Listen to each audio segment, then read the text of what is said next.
number 1, verse number 1. And it says, in the beginning, God created, I think you were there already, God created the heavens and the earth. Darkness was on the face of the deep. Now say it with me, these 3 words. Then what? Then God said, one more time. Then God said, let there be light. And there was light. And God saw the light, that it was good. Let's keep it there for a moment. There was darkness, emptiness, and void. And what was the first thing that God did to get rid of it? God spoke. God said. And the Bible says not only did God say, God saw. What did God see? What he said. See, everything that God used was made with something that did not exist. It was created by what God spoke.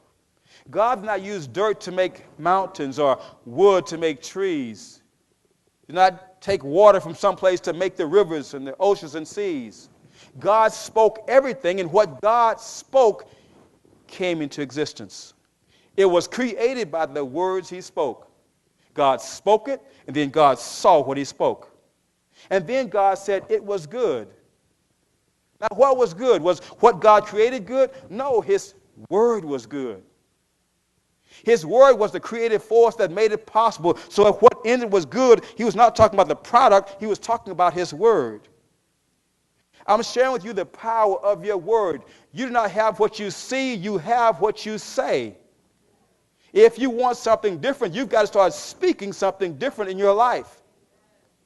The sum total of your life is what you have been saying all your life. Most people do not have a high opinion of themselves. Did you know that? You walk into a crowded room and says, hey, stupid. Watch how many people look up. Right? I would have to convince you how great you are. I have to convince you that you're wonderful and fearfully made, that you're a child of the living God. I come every week to try and convince you of who you are. But you may go out here and about 10 minutes later, your head's down because I don't have, I forgot, I'm missing this, I'm lacking that. But it's not what you don't have.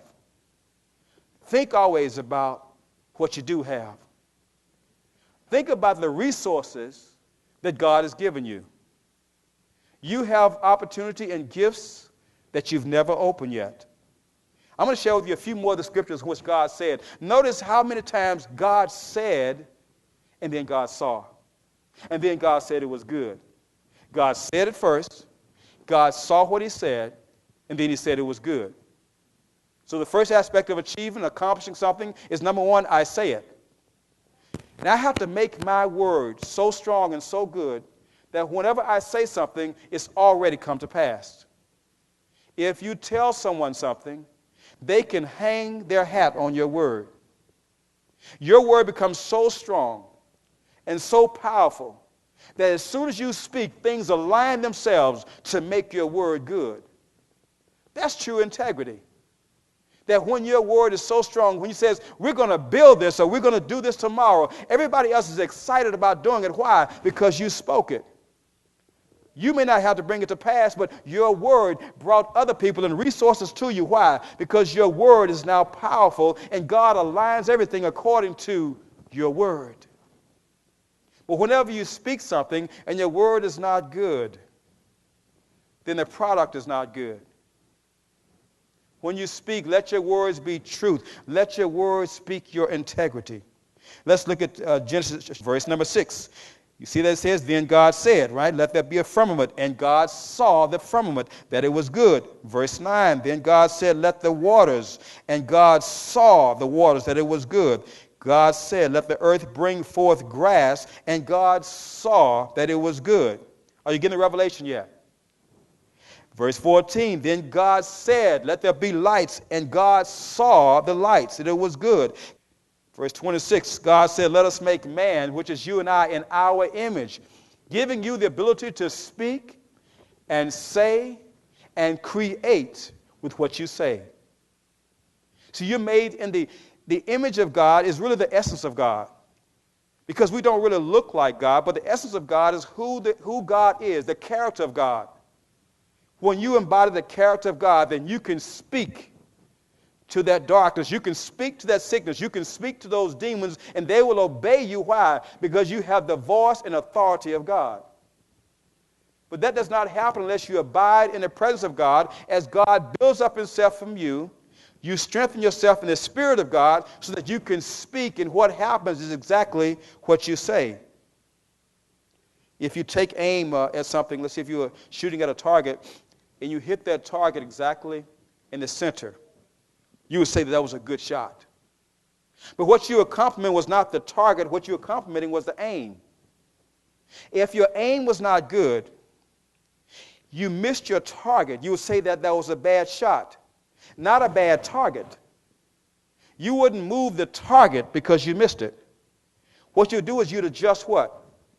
Your aim. See, you don't worry about the product. You keep adjusting your aim, which is your word, as you speak your word, and your word is not produced, and you keep adjusting your word. I keep building up more integrity in my word. I stay in Scripture so that I can build up my word. I may miss the target at first. It doesn't mean that it's a bad target. I just not aimed my word properly in God. Your word is an aim. Whatever you aim at with your word is meant to come to pass. Why? Because I'm a child of God, created in the image and likeness of God, and whatever I say comes to pass. I think it's Mark chapter 11 and verse 23 says that when you pray and believe you have received it, whatever you say has already come to pass. The issue is we start doubting our words. Satan steals the seed of hope because we start believing the lie rather than the truth of God. Don't listen to what the doctors say. What does God say? Is that right? It's not over when the doctor says it's over. It's over when God says it's over. There's one doctor who gave a person 6 months to live. Around a few weeks before he's supposed to die, he says, "Doc, I can't pay my bill." Doc says, "Look, I'll give you another 6 months, but that's it." Right? It's not up to doctors. It's over when God says it's over.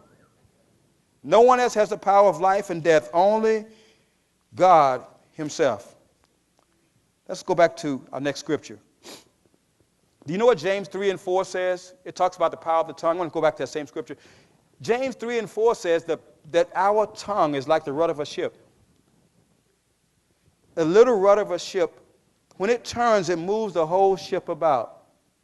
But you know, you never see the rudder.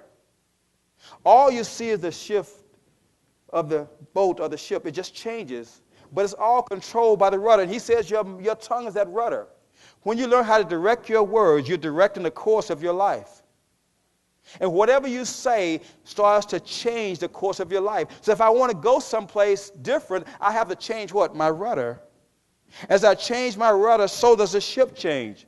So does the course change. So does your life change. But it's all in the power of what you are saying. Proverbs 18 and 21. Death and what? Life is in the what? Power of your tongue. And those who speak it shall eat the fruit thereof. What you speak is a seed. What comes back is a harvest. I have to speak things that I know eventually I'm going to eat. I'm going to partake of the things that I have spoken. So when I speak, I have to speak knowing that a harvest is going to come back from what I've been speaking.